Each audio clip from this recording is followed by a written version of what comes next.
आपको मैं जो लिखा है उसको समझा देता हूं। कहीं आप बाइबल के बाहर वाली स्तुति आराधना तो नहीं कर रहे हैं। दोस्तों, आपको मैं बताता हूं कि इसको बोलने के पीछे और आज इस विषय पे बात करने के पीछे मेरा मकसद क्या है। मेरा मकसद है, जैसे मसीह की देह में आप जब जुड़ जाते हैं तो ऐसा बहुत कुछ आप कर जाते हो यीशु के नाम पे, बाइबल के नाम पे, प्रार्थना के नाम पे, चर्च के नाम पे, जिसको आपका लोकल पास्टर आपसे करवा देता है और आपको लगता है कि सब कुछ सही तो है। उस चक्कर में आप ऐसा बहुत कुछ कर जाते हैं जो परमेश्वर को पसंद या उसकी दृष्टि में सही नहीं है। बहुत कुछ आज आप सीखेंगे, समझेंगे, जिसके लिए मैं रिक्वेस्ट करता हूं आप लोग जिसको है आखिर तक जरूर देखिएगा ना। दोस्तों, मैं चाहता हूं कि सबसे पहले आपको बताता चलूं, यीशु को हमें समझना होगा। आपके स्क्रीन के ऊपर इस वक्त में मैंने एक पोस्टर रखा है अभी, प्रकाशित वाक्य वाला यीशु, प्रकाशित वाक्य वाला यीशु और मत्ती, मरकुस, लूका, यूहन्ना वाला यीशु, ये दोनों के दोनों अलग हैं।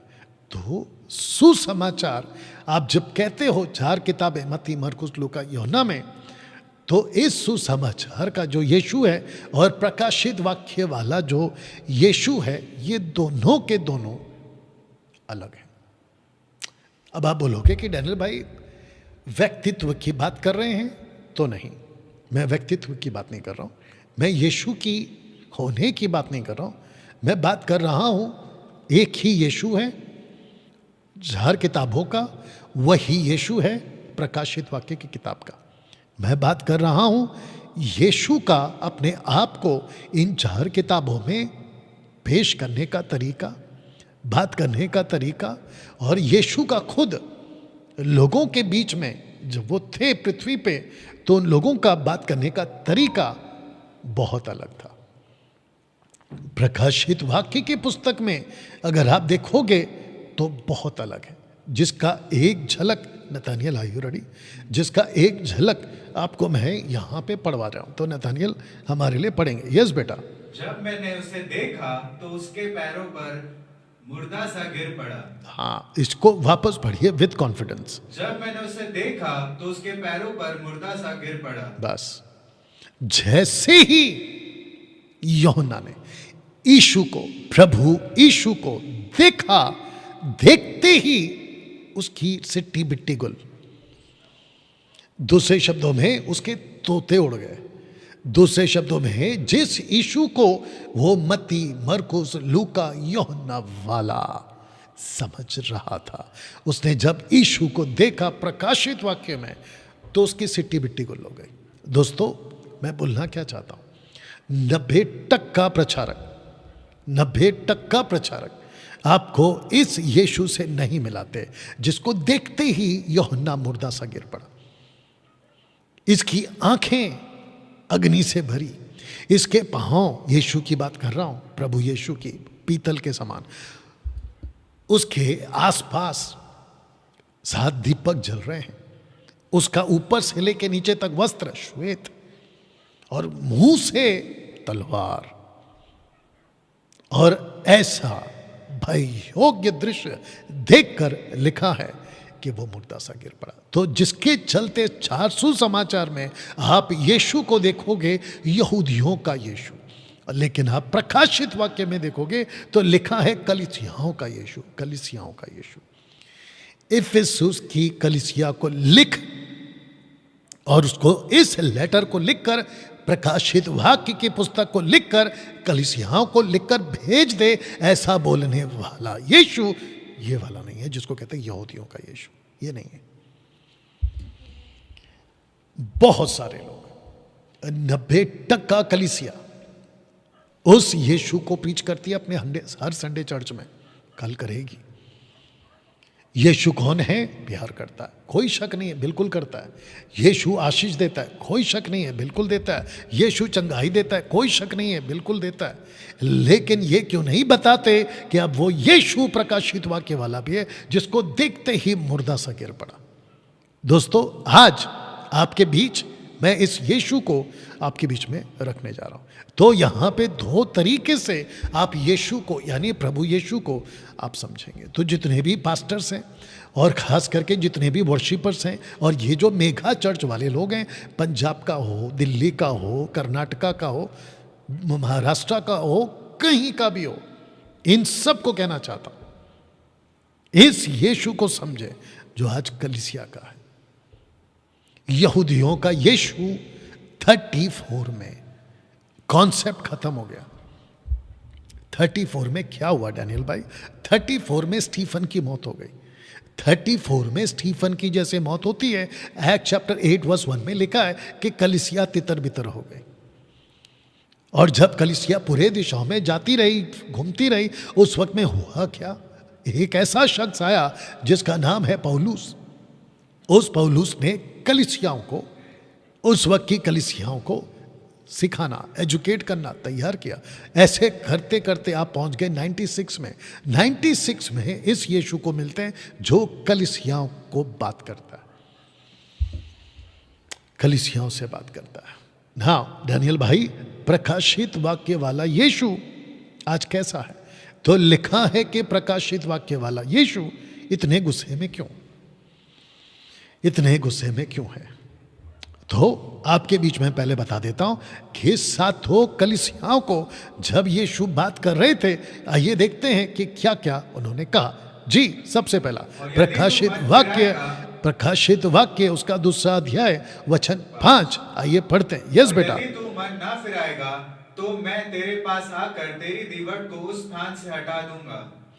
या तो नीचे जो लाल में लिखा ना, तेरे दिवट को उस स्थान से हटा दूंगा। दूसरा प्रकाशित वाक्य उसका 2 अध्याय वचन 9, जो लोग अपने आप को यहूदी कहते हैं और है नहीं पर शैतान की सभा है, उनकी निंदा को भी जानता हूँ। शैतान की सभा, डांट इतनी क्यों? फिर तीसरा 2 अध्याय वचन 16, अपने मुख की तलवार से उनके साथ लड़ूंगा। ओके। चौथा प्रकाशित वाक्य 2 अध्याय वचन 23, मैं उसके बच्चों को मार डालूंगा और मैं तुम में से हर एक को उसके कामों के अनुसार बदला दूंगा। ओके। उसके बाद में पांचवा प्रकाशित वाक्य 3 अध्याय वचन 2, मैंने तेरे किसी काम को अपने परमेश्वर के निकट पूरा नहीं पाया। ओके। उसके बाद प्रकाशित वाक्य उसका 3 अध्याय वचन 11, उसे थामे रह कि कोई तेरे मुकुट छीन ना ले। ओके। उसका 3:16, मैं तुझे अपने मुंह में से उगलने पर हूँ। बाप रे। प्रकाशित वाक्य 3 अध्याय वचन 17, कि तू अभागा और तुच्छ और कंगाल और अंधा और नंगा है। ओके। अब मेरा प्रश्न ये उठता है, थैंक यू बेटा, मेरा प्रश्न ये उठता है कि यीशु प्रकाशित वाक्य वाला इतने गुस्से में क्यों है? मत्ती, मरकुस, लूका, यूहन्ना वाला यीशु की मैं बात नहीं कर रहा हूँ, मैं बात कर रहा हूँ प्रकाशित वाक्य वाला यीशु इतने में गुस्से में क्यों है कि तेरे दिवट को स्थान से हटा दूंगा। पर शैतान की सभा कहता है, फिर कहता है अपने मुख की तलवार से उनके साथ में लड़ूंगा, फिर कहता है मैं उन्हें मार डालूंगा, कहता है मैं बदला लूंगा, फिर कहता है पूरा नहीं पाया किसी भी काम को मैंने पूरा नहीं किया, फिर कहता है मैं तेरे मुकुट को छीन लूंगा, फिर कहता है उगलने पर हूँ थूक दूंगा, और फिर कहता है कि तू अभागा है, फिर कहता है तू तुच्छ है, फिर कहता है तू कंगाल है, फिर कहता है तू अंधा है, और फिर कहता है कि तू नंगा है। अब मेरा प्रश्न है दोस्तों, ये सारी की सारी बातें किसको कह रहा है? तो ये सारी की सारी बातें यीशु कलीसियाओं को कह रहा है। वाह! प्रकाशित वाक्य वाला यीशु मुझे, डैनियल राज को और मुझ जैसे 10% प्रचारकों को एक बात और सिखा गया। प्रकाशित वाक्य वाला यीशु ने कहा कि बुरे लोगों को देख नहीं सकता डैनियल। क्या हो गया? नहीं, कोई जरूरत नहीं, कट करो, उसको अक्ल होना चाहिए ना इतना। आपको एक चीज और समझा देता हूं। प्रकाशित वाक्य वाला यीशु, प्रकाशित वाक्य वाला यीशु मुझे कहता है कि डैनियल तू बुरे लोगों को देख नहीं सकता। तो दोस्तों आइए उसको पहले पढ़ते हैं। यस बेटा। कि तू बुरे लोगों को तो देख नहीं सकता, और जो अपने आप को प्रेरित कहते हैं और है नहीं, उन्हें तूने परख कर झूठा पाया। मैंने यहाँ पे आंखें बनाई हैं आपकी, और अगर मैं ये कहूं कि ये मेरी आंखें तो कोई दिक्कत नहीं होनी चाहिए। लिखा है, यीशु कहता है कि डैनियल तू बुरे लोगों को देख नहीं सकता, नहीं देख सकता। और दूसरा कहता है कि जो खुद को प्रेरित कहते हैं उन्हें तूने परखा है और तूने खुद उसको झूठा पाया। मेरी बात कर रहा है, आपकी और मेरी बात कर रहा है।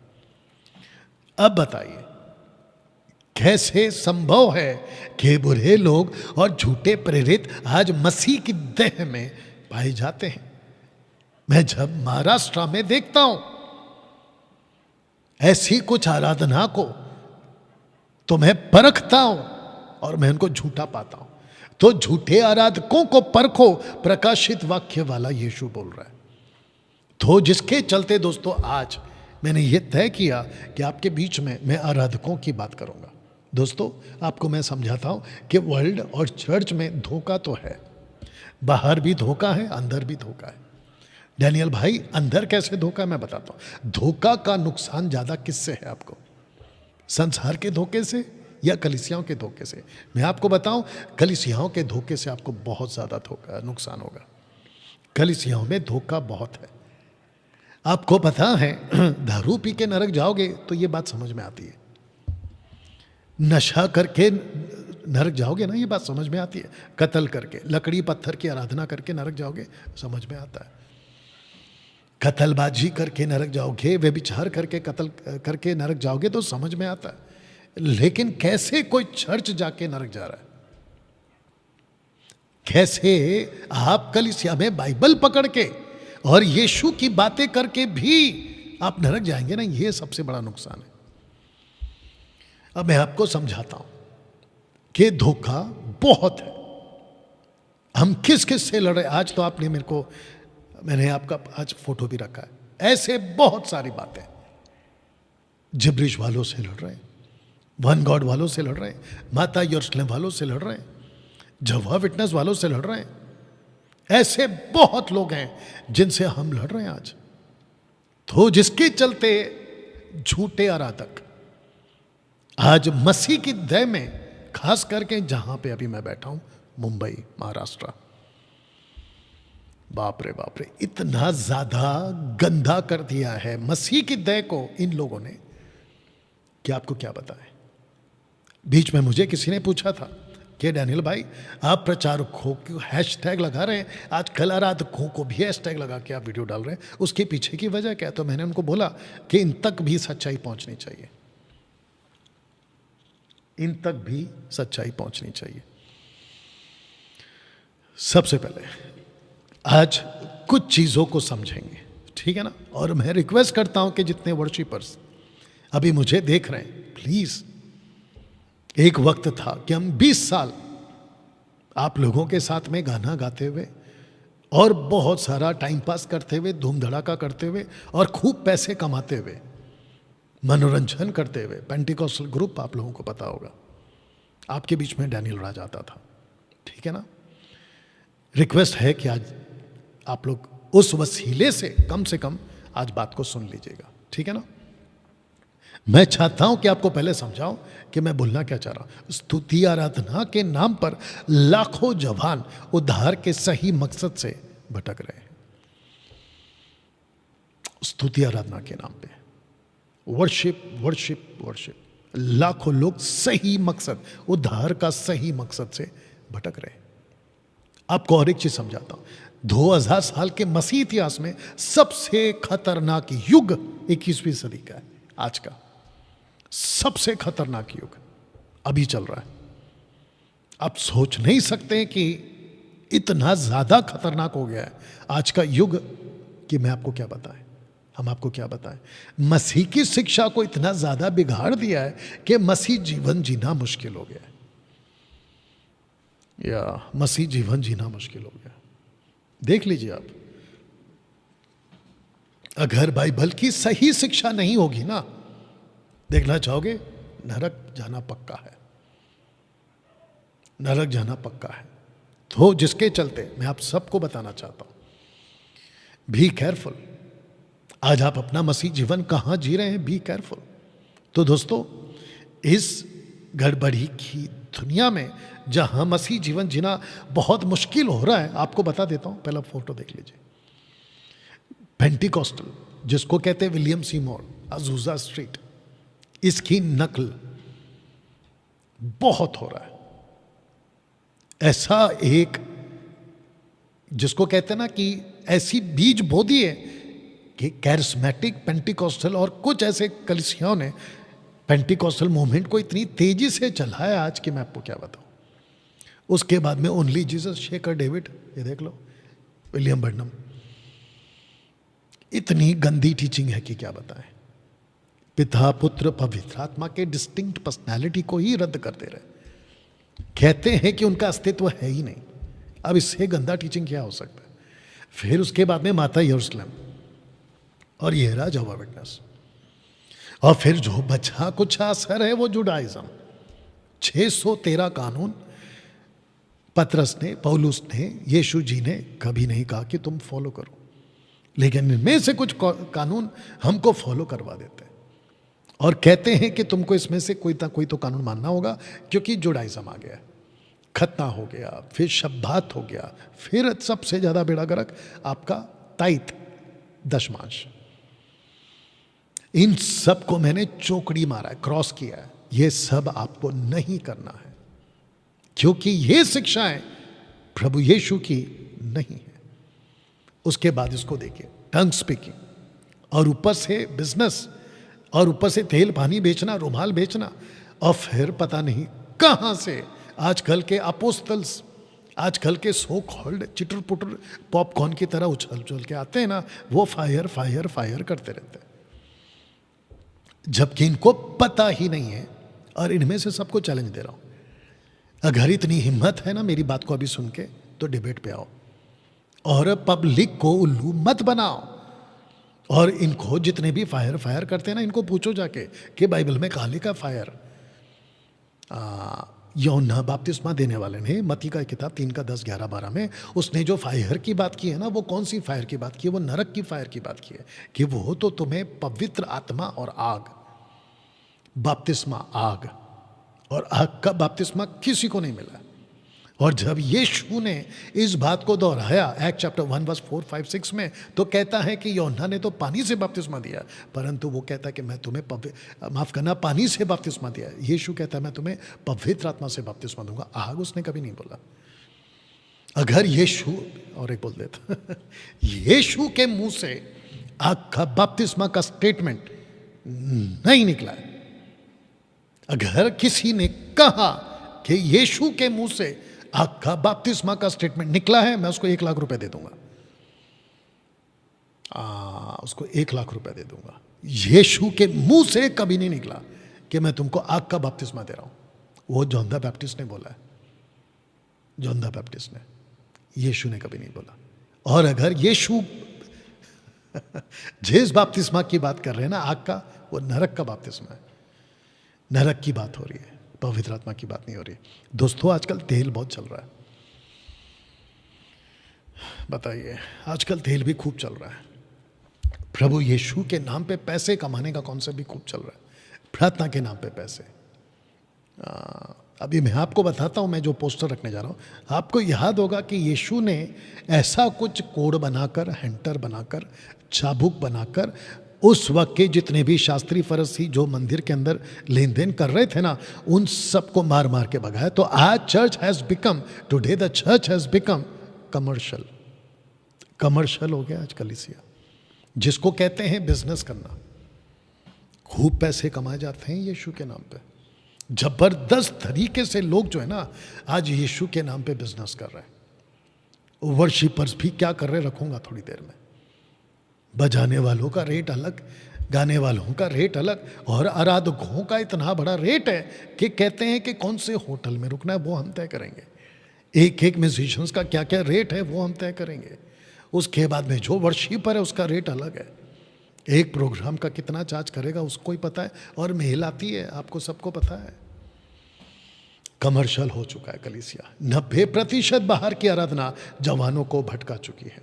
यस बेटा, पढ़िए इसको। ये लोग होठों से तो मेरा आदर करते हैं, पर उनका मन मुझसे दूर रहता है। ये लोग क्या करते हैं? होठों से आदर करते हैं, परंतु इनका मन कहाँ है? दूर रहता है। मुझसे दूर है। ऐसे लोग हैं। इसलिए मैंने कहा था कि सच्ची आराधना जो प्रभु चाहता है उससे लोग भटक चुके हैं, उससे लोग भटक चुके हैं। स्तुति आराधना करने की सेवा, सबसे पहली बात, इस स्टेटमेंट को रख रहा हूं, बाइबल में है ही नहीं, बिल्कुल नहीं है। स्तुति आराधना की सेवा बाइबल में बिल्कुल नहीं है। मैं बात कर रहा हूं सेवा की, मिनिस्ट्री की बात कर रहा हूं। स्तुति आराधना करना ये बाइबल में, मैं बात कर रहा हूं सेवा। कुछ लोग बात को समझते नहीं है मेरी, और फिर अनाप शनाप कमेंट डाल देते हैं।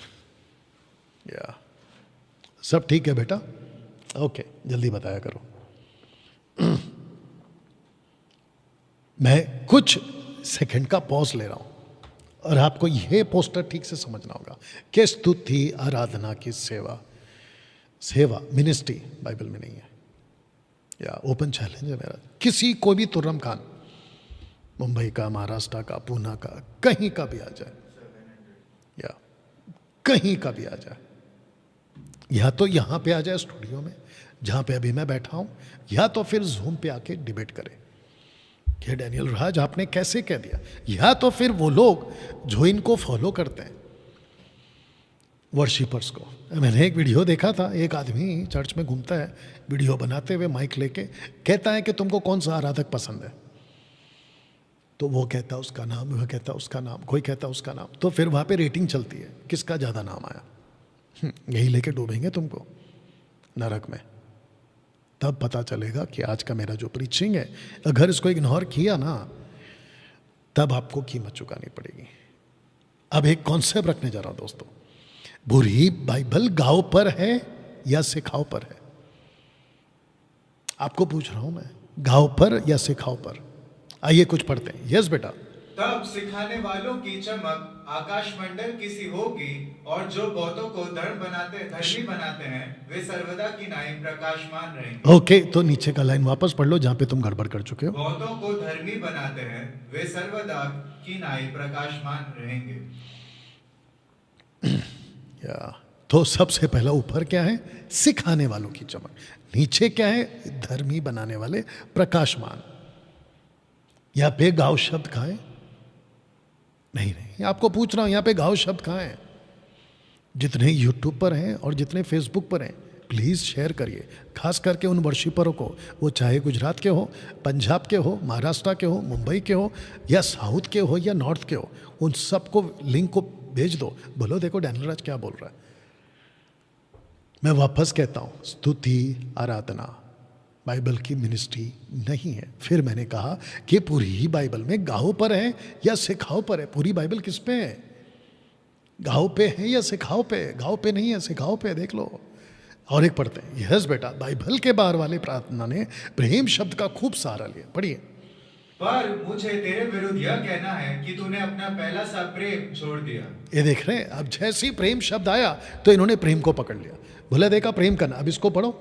सो चेत कर कि तू कहां से गिरा है, और मन फिरा और पहले के समान काम कर। हाँ, तो यहाँ पे काम है या प्रेम है बेटा? काम। तो हमको क्या करना है? काम। तो लेकिन इन्होंने आपको उल्लू बनाया। कहते हैं कि देखा, प्रभु से प्यार करो, प्यार करो, प्यार करो, प्यार। प्रभु ने कभी नहीं कहा प्यार करो, प्रभु ने कहा काम करो। और एक पढ़िए। यीशु ने उनको उत्तर दिया कि यदि कोई मुझसे प्रेम रखे तो वह मेरे वचन को मानेगा, और मेरा पिता उससे प्रेम रखेगा, और हम उसके पास आएंगे और उसके साथ वास करेंगे। ओके, तो इसका मतलब जो कोई परमेश्वर से प्रेम रखता है उसका प्रूफ क्या है? कि वो वचन को मानेगा। और वचन को मानने का मतलब क्या है? आज्ञाओं को मानना। अब इसको पढ़िए। क्योंकि हम परमेश्वर के सहकर्मी हैं, तुम परमेश्वर की खेती और परमेश्वर की रचना हो। इंग्लिश में सहकर्मी का जो ट्रांसलेशन आया ना, वो कोवर्कर्स है। कोवर्कर्स, कोवर्कर समझते हैं? साथ में काम करने वाला। किसके? परमेश्वर के। अब मैं वापस पूछ रहा हूं इस स्लाइड को रखकर कि पूरी बाइबल किसके ऊपर है? गांव पर या सिखाओ पर? आपको कैसे उल्लू बनाया देख लीजिए आराधकों ने। और ये कौन से आराधक हैं? ये बाइबल वाले आराधक नहीं है। मैं बिल्कुल साफ कह रहा हूं, बाइबल के अंदर की आराधना अलग है, आजकल जो चल रही है वो आराधना अलग है। मैं उसके खिलाफ हूं और इसके खिलाफ मैं आगे तक रहूंगा। और ऐसा भी हो सकता है कि इस मुहिम को मैं थोड़ा सा और आगे लेके जाऊंगा कि आज कौन से आराधक के पीछे आप अपना अनंत काल का जीवन खो रहे हैं। या तो सारा का सारा फोकस सिखाओ पे है, गाँव पे नहीं है मेरे दोस्त, गाँव पे नहीं है, सिखाओ पे। अब देखते हैं कि जिसकी ये लोग वर्शिप की बात करते हैं, जिसको ये क्या कहते हैं, प्यार की बात करते हैं, वो खुद प्रभु यीशु और खुद पिता परमेश्वर दोनों क्या कर रहे हैं, आइए पढ़िए। इस पर यीशु ने उनसे कहा कि मेरे पिता अब तक काम करता है और मैं भी काम करता हूँ। वापस पढ़िए। इस पर यीशु ने उनसे कहा कि मेरा पिता अब तक काम करता है और मैं भी काम करता हूँ। ओके, तो पिता भी काम कर रहा है और यीशु भी काम कर रहा है। मुझे नहीं पता कि जिसके लिए तुम गीत गा रहे हो वो जब खुद काम कर रहा है तो तुम लोग काम क्यों नहीं कर रहे हो? ये टाइम पास क्यों कर रहे हो? घंटों म्यूजिक बजाते रहना, घंटों गीत गाते रहना और घंटों नाचते रहना, ये कॉन्सेप्ट कहां से लाया? बकवास, बाइबल में नहीं है, बाइबल में नहीं है। इसको पढ़िए। अनंत जीवन यह है कि वे तुझ अद्वैत सच्चे परमेश्वर को और यीशु मसीह को जिसे तूने भेजा है जाने।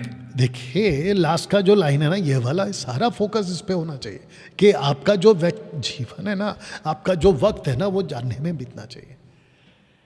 अगर इनको पूछा जाए कि बाइबल का नॉलेज कितना है तो इनकी सिट्टी बिट्टी गुल हो जाएगी। इनको अगर ये पूछे कि कौन से वर्शिपर ने कौन सा गाना गाया तो इनको बराबर याद रहता है। जबकि आपका अनंत काल का जीवन है कि प्रभु को जाना। इसको पढ़िए बेटा। सब पवित्र लोगों के साथ भली भांति समझने की शक्ति पाओ, वो लाइट आ रहा है पाओ कि उसकी चौड़ाई और लंबाई और ऊंचाई और गहराई कितनी है। ओके, तो सबसे इंपॉर्टेंट पार्ट ये है आपका जो वक्त बीतना है समझने में। दूसरा लिखा है कि उसकी शक्ति पाओ। क्यों आपको पाना है? उसकी चौड़ाई, उसकी लंबाई, उसकी ऊंचाई, उसकी गहराई। आपको इसको समझने में बिताना है वक्त। आज के जितने भी यूथ हैं, मुंबई के, महाराष्ट्र के, पूना के, गुजरात के, पंजाब के, इन सब वर्शिपरों को पूछना चाहता, क्या आपने परमेश्वर की ऊंचाई, गहराई, चौड़ाई को समझा है? या ऐसे ऐसे क्वेश्चंस अगर आ गए ना सामने, ऐसे क्वेश्चंस रखूंगा ना कि तुम्हारी जो लेवल है ना आत्मिकता की, वो पूरी की पूरी बाहर आ जाएगी। अब दोस्तों मैं आपको बताता हूं कि अर्ली चर्च क्या करता था। पढ़िए बेटा। और वे प्रेरितों से शिक्षा पाने। एक सेकंड, तो मैंने शिक्षा को ब्रैकेट किया, देखो सर्कल किया, तो लिखा है कि प्रेरितों से शिक्षा पाने, हाँ, और संगति रखने में, हाँ, और रोटी तोड़ने में, हाँ, और प्रार्थना करने में लौलीन रहे। तो इसमें हाईलाइट पॉइंट कौन सा है? पहला शिक्षा। और आप सबको उद्धार पाते, आपको क्या करना है? शिक्षा पाना है। आपको पता है, अपने दिल पे हाथ रख के जवाब दे देना तुम लोग। आप ऐसे कितने म्यूजिशियंस बाइबल पढ़ते तक नहीं है? म्यूजिशियंस तुम लोगों से बात कर रहा हूं। डैनियल राज, आपको कैसे पता? अच्छा इनके साथ था मैं, या इनके साथ था मैं। अभी इनको बोलो कि यहां पे हाथ रख के बोले कि ये लोग बाइबल पढ़ते हैं। मैं सबकी बात नहीं कर रहा हूं, लेकिन 90% म्यूजिशियंस को अगर आप पूछोगे अगली बार बाइबल कब पढ़ा था, तो उनको याद तक नहीं है। अरे वो छोड़िए, इनको पूछेंगे ना कि आपकी बाइबल कहाँ रखी है, उनको वो तक याद नहीं है। इनको वो तक याद नहीं है कि बाइबल रखी कहाँ है। म्यूजिशियंस, बजाने वाले, इनको पता ही नहीं होता है कि बाइबल है कहाँ उनकी। 90% यही है। तो शिक्षा तो दूर तक है। ये ऐसे लोग हैं जो खुद भटके हैं और सबको भटका रहे हैं। वर्शिपर्स जब इनके साथ जाते हैं ना, तो इनको पूछते हैं क्या कि तुमने बाइबल कितना पढ़ा, तुमने बाइबल की नॉलेज कितनी हासिल करी, तुमने शिक्षा कितनी हासिल करी? नहीं पूछेंगे।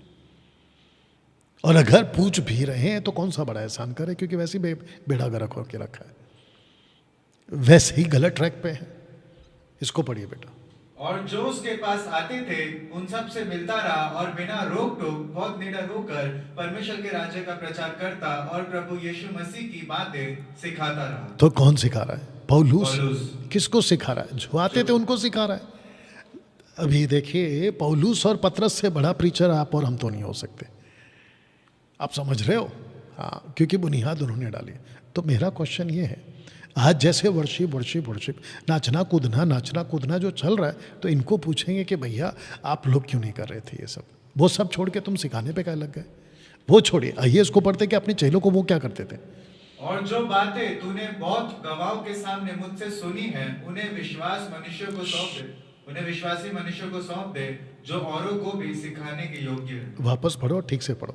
और जो बातें तूने बहुत गवाहों के सामने मुझसे सुनी है, उन्हें विश्वासी मनुष्यों को सौंप दे, जो औरों को भी सिखाने के योग्य हो। तो अब आप सोच के देखिए, पौलुस खुद सिखाता है, ये देख लीजिए।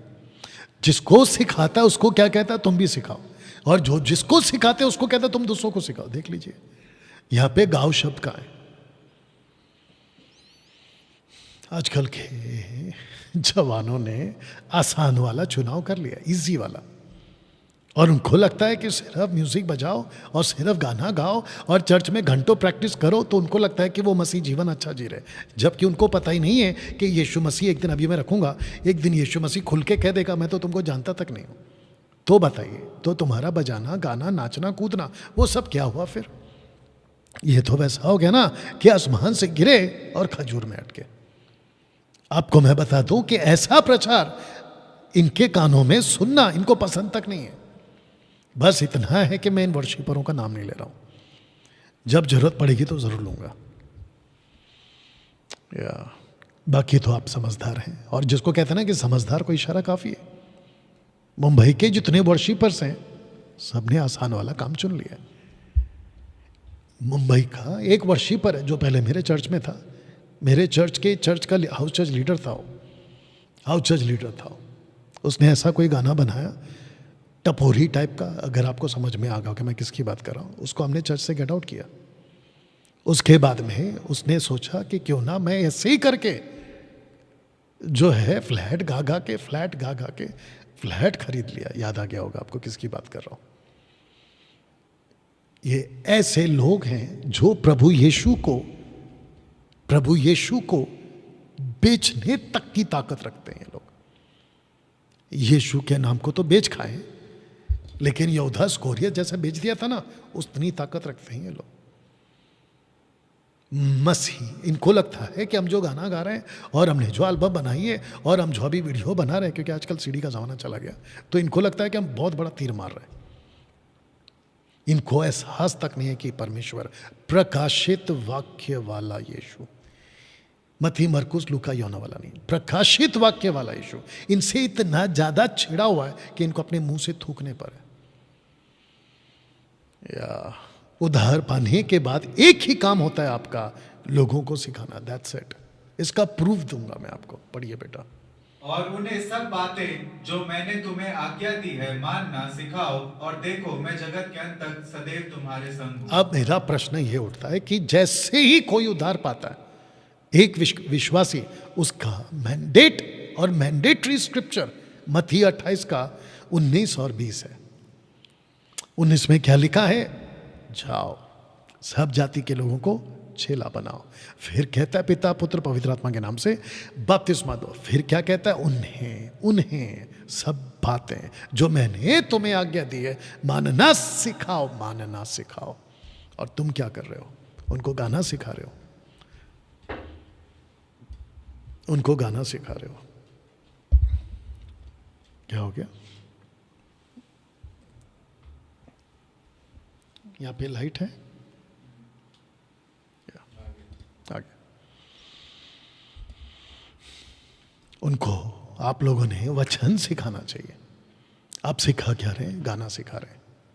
बताइए, जितने फेसबुक और यूट्यूब पर हैं, मेरा क्वेश्चन आप लोगों से, कहीं आप ऐसी गतिविधियों में तो नहीं लिप्त? जितने यूथ्स, लड़का लड़की पुरुष स्त्री जितने भी हैं, बाहरी आराधना से बचिए। बाइबल की आराधना की बात नहीं कर रहा हूं मैं, बाइबल की आराधना को मैं सही कहूंगा, लेकिन बाहरी आराधना उससे बचिएगा। बाइबल में से आप बहुत सी सेवा चुन सकते थे या चुन सकते हैं, लेकिन प्रभु यीशु का आदेश का क्या? तो प्रभु यीशु का आदेश है आपको सिखाना है।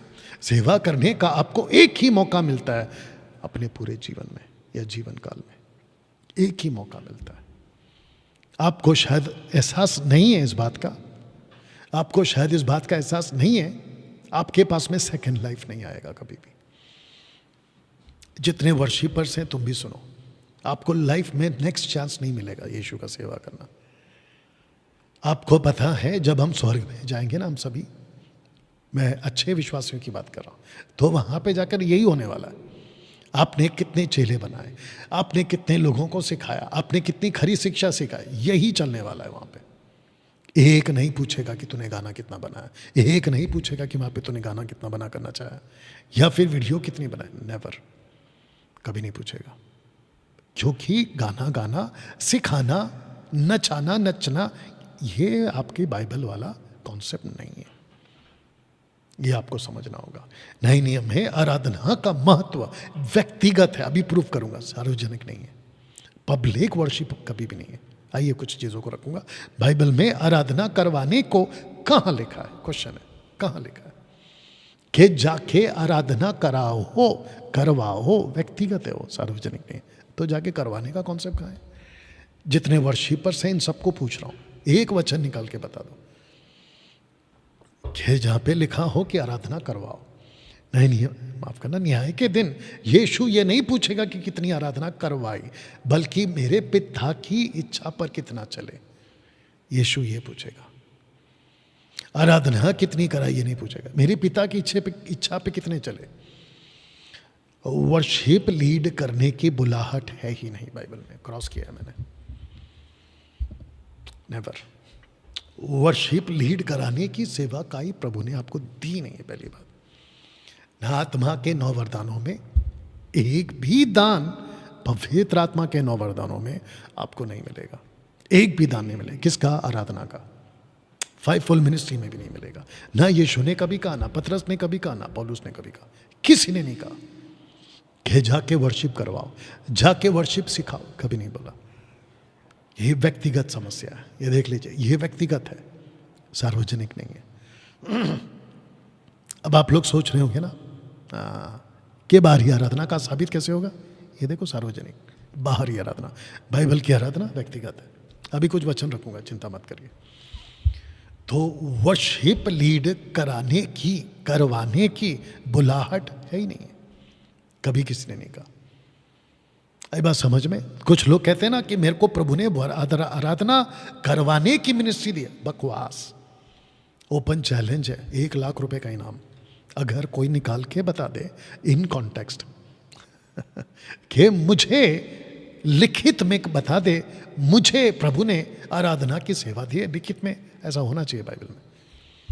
1 लाख का इनाम। और जितने वर्शिपर्स को, जिसको पसंद करते ना, जाके पूछो उनको कि डैनियल राज ऐसा बोल रहा है अपनी वीडियो में, आप उनको जवाब दो कि आपकी मिनिस्ट्री बिब्लिकल, ऐसा पूछो जाके उनको।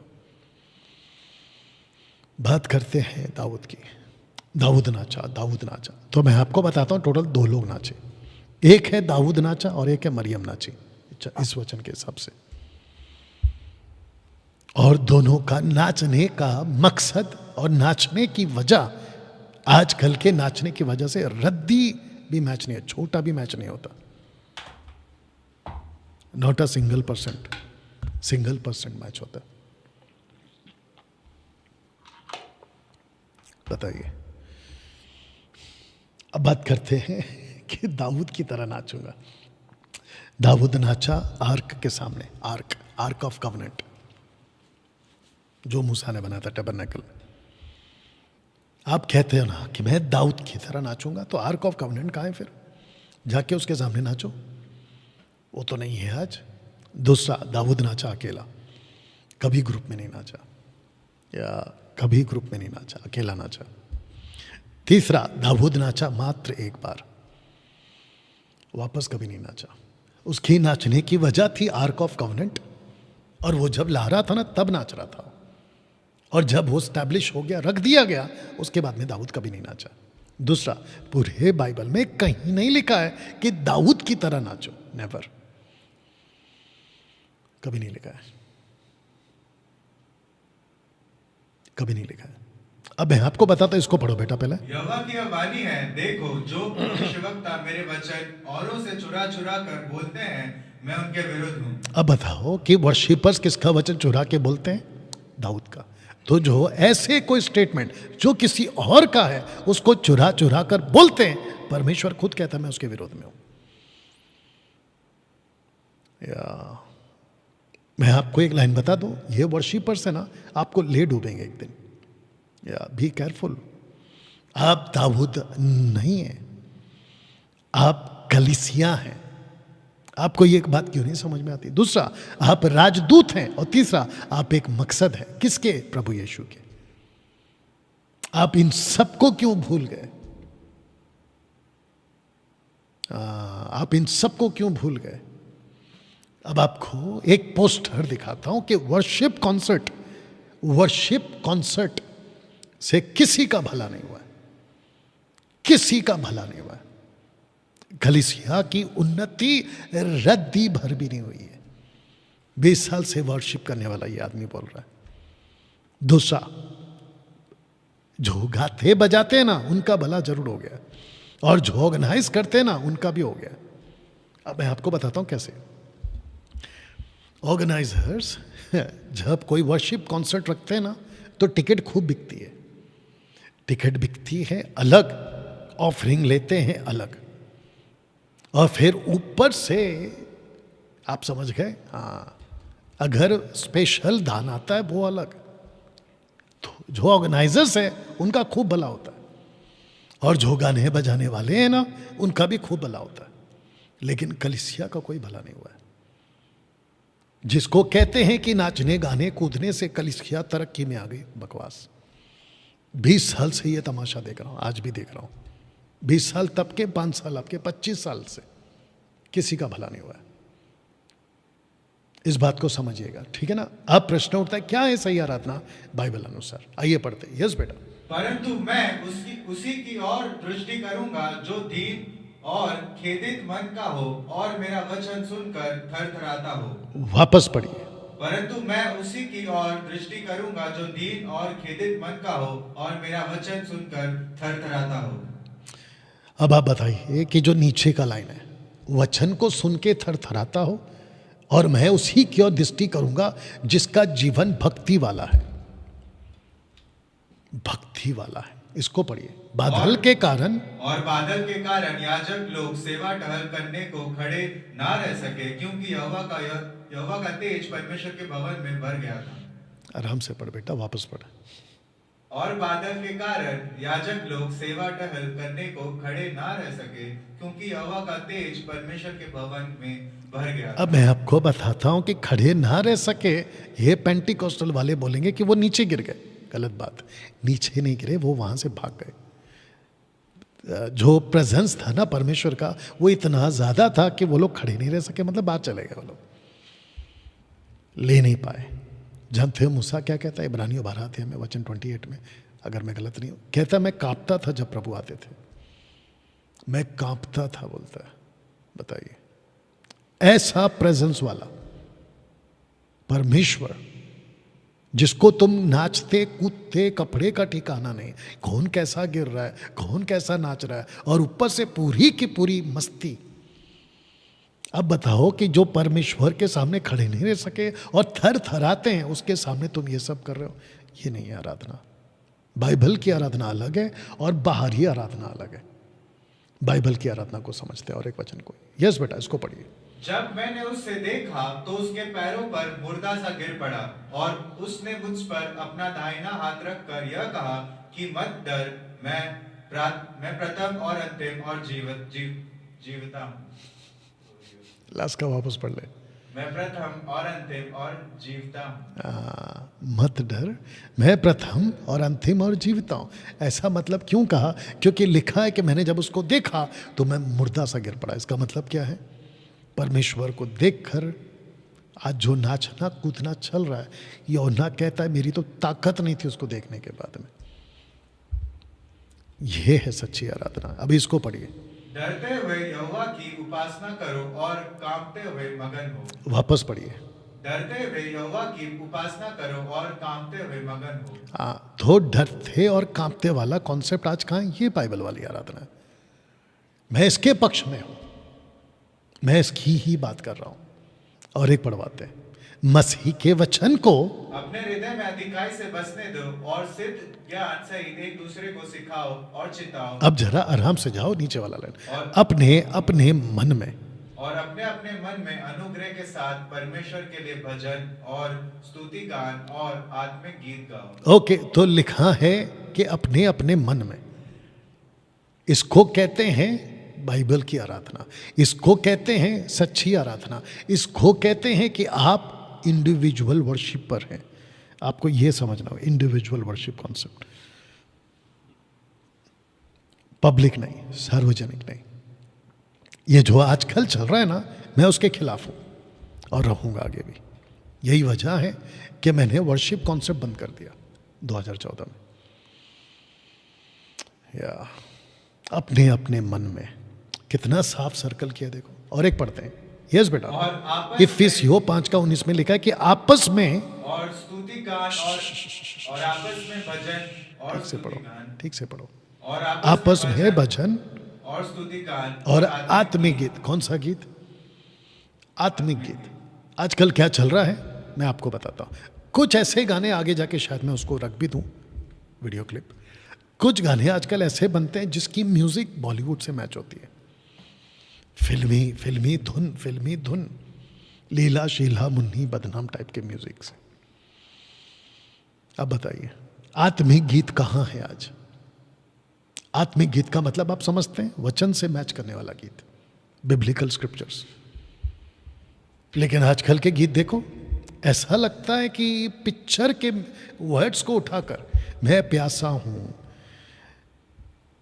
मैं तड़प रहा हूं, मैं ढूंढ रहा हूं, ए पागलों, मैं प्यासा हूं, आपकी प्यास तृप्त हो गई क्योंकि पवित्र आत्मा दे दिया गया है।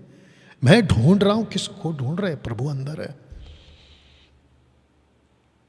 ऐसे बहुत सारे शब्द हो सकते हैं आने वाले दिनों में, ऐसे शब्द। और जितने एमएमबी के लोग हैं, मेरी रिक्वेस्ट है, आप लोग मुझे कुछ ऐसा गाने का शब्द निकाल के देना। प्यासा हूं, तड़प रहा हूं, ढूंढ रहा हूं, और क्या क्या है, कुछ तुमने भी सुना है क्या? ऐसे कुछ कुछ शब्द हैं जो वचन से बिल्कुल मैच नहीं करते। मेरी आत्मा तड़प रही है, मैं ढूंढ रहा हूं, मैं चल रहा हूं। टोटल बकवास। नीले आसमां के पार जाएंगे और देखेगा सारा जहां। जब तुम खुद जा रहे हो तो देखोगे सारा जहां, तो फिर उनको कब बचाओगे? तुम अकेले जाओगे, ऐसा है। गजब गाना गाते, गिन गिन के स्तुति करो। क्यों भाई गिन गिन के? ये शब्द कहां से आया गिन गिन के? बहुत सारा बकवास का गाना है आजकल। आत्मिक गीत है ही नहीं। लिखा है कि आत्मिक गीत गाया करो और अपने अपने मन में। देखो मन आ गया वापस। मैं इस आराधना के पक्ष में हूं, इंडिविजुअल, मैं इसके पक्ष में, मैं इसकी बात कर रहा हूं। आजकल जो चल रहा है ना, पूरा ढोखलेबाजी, उसके खिलाफ हूं। वर्शिप के गीत, आत्मिक गीत की बात कर रहा हूं। वर्शिप के गीत वचन आधारित होने चाहिए, वचन आधारित, वचन आधारित होने चाहिए। जितने फेसबुक और यूट्यूब पर हैं, मैं चाहता हूं खूब शेयर करें, लोगों तक पहुंचाएं। या आपके जितने भी गीत हैं, वर्शिप के गीत होने चाहिए, आत्मिक गीत होने चाहिए, माफ करना, आत्मिक गीत होने चाहिए। इसको पढ़ते हैं, ये परखो कि प्रभु को क्या भाता है। क्या भाता है? आपको परखना है पहले। आप अगर म्यूजिक बजा रहे हैं, आपको परखना है कि प्रभु मेरा ये म्यूजिक बजाना बिब्लिकल है क्या, आपको पसंद है क्या, वचन में कुछ लिखा है क्या? आप जो गीत बनाते हैं, गाते हैं, आप क्या करते हैं मैं आपको बताता हूं, क्योंकि मैं भी पहले वही करता था 2014 तक। जब हम कोई गीत बनाते थे ना, तो सबको सुनाते थे। अगर सबने कहा कि बहुत अच्छा है तो उसको रिलीज कर देते थे लेकिन प्रभु को कभी नहीं पूछते थे कि आपको कैसा लग रहा है, बताओ या इसको पढ़िए। छावनी के पास आते ही मूसा को वह बछड़ा और नाचना देख पड़ा। तब मूसा का कोप भड़क उठा। वापस पढ़ो। जब जब तुम गलती करोगे, पनिशमेंट है कि वापस पढ़ोगे। छावनी के पास आते ही मूसा को वह बछड़ा और नाचना देख पड़ा। तब मूसा का कोप भड़क उठा। अब मेरा क्वेश्चन ये है कि मूसा को गुस्सा क्यों आ रहा है? क्योंकि गलत तरीके से नाच रहे हैं, गलत तरीके से नाच रहे हैं, गलत तरीके से गा रहे हैं, और कॉन्सेप्ट भी पूरा गलत है। और आपको पता है ये इनका जो नाचना है ना और इनका जो गाना है, तुम बता दो अगर पता है तो, ये किसके लिए कर रहे हैं? बछड़े के लिए। नहीं ये यहोवा के लिए कर रहे हैं। लेकिन इनको किसने कहा कि यहोवा है बछड़ा? हारून ने, खुद का बड़ा भाई मूसा का बड़ा भाई ने कहा कि ये जो बछड़ा है ये यहोवा है। बताओ, तो यहोवा के नाम पे उल्लू बना है कि नहीं बनाया? आजकल बहुत सारे लोग दिखाते बछड़ा है लेकिन बोलते यहोवा है। वो होता बछड़ा है लेकिन यहोवा नहीं है उसमें। ऐसे वाला कॉन्सेप्ट वाला वर्शिप, नाचना कूदना आज का चल रहा है। इसको पढ़िए। मसीह के वचन को अपने हृदय में अधिकाई से बसने दो और सिद्ध ज्ञान सहित एक दूसरे को सिखाओ और चिताओ और या। अपने अपने मन में। ओके, ये पढ़ चुके थे, इसको पढ़िए। इसलिए हे भाइयों, क्या करना चाहिए? ओके, क्या करना चाहिए आगे? जब तुम इकट्ठे होते हो तो हर एक के हृदय में भजन या उपदेश या अन्य भाषा या प्रकाश या अन्य भाषा का अर्थ बताना रहता है। सब कुछ आत्मिक उन्नति के लिए होना चाहिए। ओके, आत्मिक उन्नति का मतलब है कलीसिया की उन्नति। सब कुछ, सब कुछ। ऊपर क्या है? भजन। नीचे क्या है? डिडास का उपदेश। उसके बाद क्या है? अन्य भाषा का दान। कौन सा? ग्लोसा। उसके बाद में प्रकाशन, जो प्रभु उन दिनों में देता था। अन्य भाषा का अर्थ यानी कि इंटरप्रिटेशन, अनुवाद करना। ये सब कुछ होता था। लेकिन आजकल क्या चल रहा है? वर्शिपर सिर्फ गाना गा रहा है, उपदेश कहाँ है? और ये सब कुछ होना चाहिए आत्मिक उन्नति के लिए, जबकि आत्मिक उन्नति कुछ नहीं होती है। कॉन्सर्ट होते हैं, एक कॉन्सर्ट के बाद दूसरा कॉन्सर्ट, और जो कॉन्सर्ट होता है उसी में टिकट बिकती है कि अगला कॉन्सर्ट वो वाला है। बताओ, ये सब कुछ चलता है। दोस्तों, अब आ गए अंत में उस वचन की जहां से आज के आराधकों ने गड़बड़ी की है, और वो वचन है यूहन्ना 4:23। आइए पहला पढ़ते हैं। परंतु वह समय आता है, वरन अब भी है, जिसमें सच्चे भक्त पिता का भजन आत्मा और सच्चाई से करेंगे, क्योंकि पिता अपने लिए ऐसे ही भजन करने वालों को ढूंढता है। वर्शिपर्स, वर्शिप करने वालों को ढूंढता है, आराधकों को ढूंढता है। और इस वचन का सहारा लेके खुद तो उल्लू बने, लाखों लोगों को उल्लू बना दिए। वर्शिप कॉन्सर्ट के नाम पे, वर्शिप के नाम पे इंस्टीट्यूट खुल चुके हैं, वर्शिप स्कूल खुल चुके हैं। कैसे गाना है, कैसे बजाना है, क्या करना है वर्शिप के नाम पे, just because of the scripture. और ये इस स्क्रिप्चर का असली कॉन्टेक्स्ट रखने जा रहा। इस घटना के पीछे डिवाइडेड नेशन का इतिहास था। जब यीशु ने इस वचन को बोला था ना, तो डिवाइडेड नेशन का कॉन्सेप्ट है। 10 गोत्रों का इज़राइल, यह 10 गोत्र वाला इज़राइल का कनेक्शन है। अब मैं आपको बताता हूं ये क्या है। इसको बताकर आज की जो बातें हैं, आशा करता हूं कि आप लोग समझ भी रहे हैं, फिनिश करूंगा। दोस्तों, सबसे पहला 10 गोत्र का कब्जा अशेरियंस वालों ने किया था इज़राइल पे। इसको पढ़िए, ये वाला। और अशूर के राजा ने बाबेल, कूता, अबवा, हमात और संपवेम नगरों से लोगों को लाकर इजरायलियों के स्थान पर शमरोन के नगरों में बसाया। सो वे शमरोन के अधिकारी होकर उसके नगरों में रहने। अब प्रश्न उठता है कि ये शमरोन कौन है? शोमरोन, इसको कहते समरिटन्स। ये देखिए, समारिया। अब मैं आपको बताता हूं कि ये जो औरत है, ये कौन है? ये औरत, ये सामरी औरत है। सामरी कौन थे उन दिनों में? इजरायली थे। कौन से इजरायली? एक राष्ट्र। शाऊल से शुरू हुआ, एक राष्ट्र। दाऊद तक पहुंचा, एक राष्ट्र। राजा सुलेमान तक पहुंचा, एक राष्ट्र। राजा सुलेमान के बाद जब वो मूर्ति पूजक बन गया, तो इजराइल का 2 टुकड़े हो गए। एक हो गया नॉर्दर्न और एक हो गया सदर्न। नॉर्दर्न के किंगडम में 10 गोत्र चले गए, अशेरियंस वालों ने कब्जा किया। अशेरियंस वालों का जो कैपिटल सिटी है उसको कहते हैं सामरी। और ये औरत वहीं पे बैठी थी। तब यीशु ने कहा कि जिसको तुम आराधना करते हो, मैं उसकी बात नहीं कर रहा हूं। इसलिए उसने कहा कि सच्चे आराधक, ये वाला सच्चे आराधक 10 गोत्र से नहीं आएंगे। सच्चे आराधक यहूदिया से आएगा, यानी यीशु से आएगा। ये वो कॉन्सेप्ट है। और इसको उठाकर आज के वर्शिपरों ने अलग से ले लिया। और एक बताता हूं, इजरायली 2 भागों में बट गया था। द 2 किंगडम, एक है किंगडम ऑफ इजराइल और दूसरा है किंगडम ऑफ जूडा। किंगडम का इजराइल किसको कहते हैं? 10 गोत्र को। ठीक है ना, बेबीलोनियन एंड अशेरियंस, इन दोनों ने कब्जा किया था। इन दोनों ने क्या किया, अशेरियंस वालों ने 10 गोत्र पे कब्जा किया, जूडा ने 2 गोत्र पे कब्जा किया, बेंजामिन साथ में डाल देंगे। तब जाकर 2 ट्राइब्स एंड 10 ट्राइब्स का कॉन्सेप्ट है। जो 2 ट्राइब्स है वो रहोबियाम को, और जो 10 ट्राइब्स है वो जेरोबाम को मिल गया, जिसके चलते एक प्रॉफिट आया था, अहिया ने चादर ली, उसके 12 टुकड़े किए, 10 दिए नौकर को, और एक गोत्र बोलेंगे बट वो 2 में आ जाएगा, उसको दिया जाकर अपने बेटे को, रहोबाम को, एक गोत्र, ऊपर देख लीजिएगा। तब जाकर 2 टुकड़े हो गए, north and south, northern and southern kingdom. तो जो नॉर्दर्न किंगडम है उसके कब्जे में गया 10 गोत्र, और जो सदर्न किंगडम है उसके कब्जे में गया यरूशलेम। अब मैं आपको बताता हूं कि अशेरियंस एंड नॉर्दर्न किंगडम वालों ने मिलकर एक होकर कहा हम बछड़ा बनाएंगे, तो उन्होंने 2 सोने के बछड़े बनाए।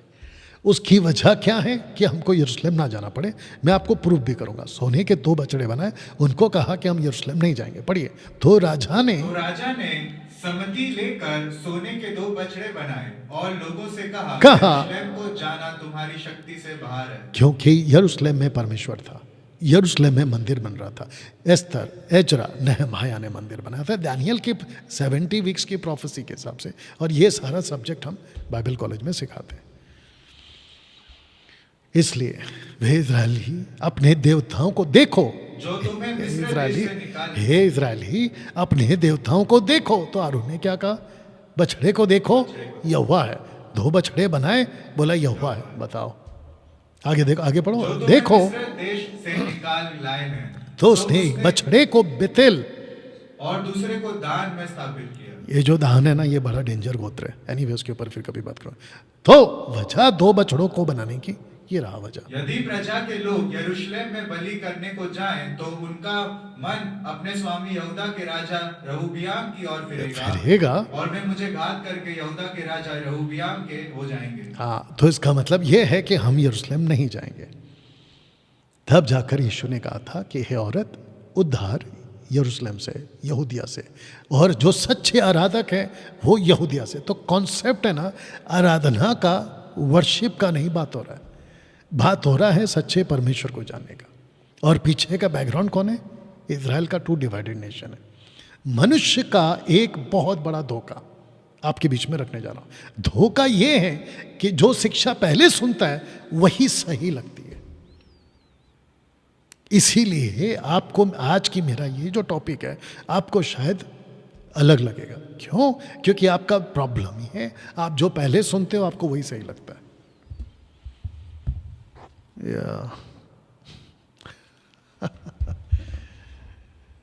आप समझ रहे हो? आपको जो पहले तो सुनाई देता है ना वही सही लगता है। तो जितने वर्शिपर्स हैं, अगर उनमें से किसी को भी डिबेट करना है, ये नंबर पे कॉल करना आज का ये वीडियो देख के कि डैनियल राज आपने वर्शिप के बारे में इतनी सारी बातें की हैं, हम आपसे डिबेट करना चाहते हैं। तो मैं चाहता हूं कि आइए, मैं तो बैठा हूं।